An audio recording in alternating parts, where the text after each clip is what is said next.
exteriors are exposed to constant and differing weather conditions and climates, so they need some additional considerations from painting a house interior. Painting the exterior of your home may feel like a daunting task, but we've got all the tips you need to make exterior painting a breeze.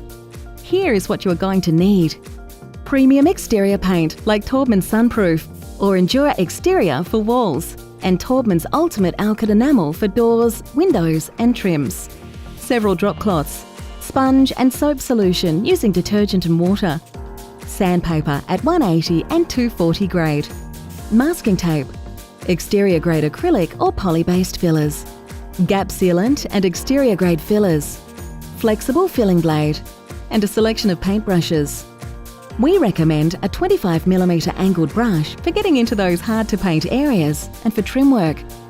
50mm and 63mm brushes are easier to use for first-time painters. Taubman's recommends only using premium brushes and rollers like the ones from Monarch, a 230mm or 270mm roller frame and paint trays to match.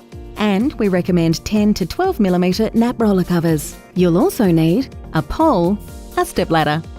To paint the entire exterior could take up to a week, but painting smaller sections will only take a couple of days.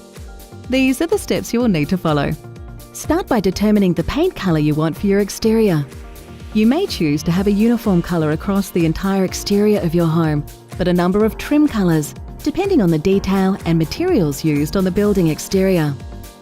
Once you have decided on your colour scheme, use the paint calculator on our website to help you determine the quantity of paint required for the area you will be painting.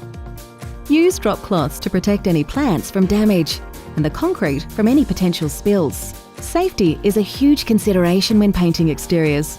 Ensure you're placing ladders or scaffolding on level ground. Paint from the top down, beginning with the gutters. Once the gutters are complete, move on to the fascia, the board under the gutter, and eaves, the section between the fascia and wall. Note that fascias and gutters need to be painted with brushes.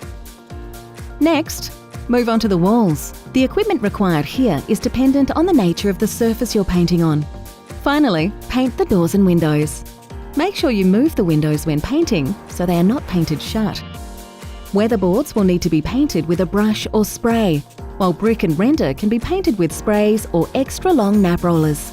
Once you have painted your home's exterior, you may be inspired to make the inside look just as fabulous. There are more videos on the Taubman's website or YouTube channel to guide you through all of these painting jobs. Now, let's go paint.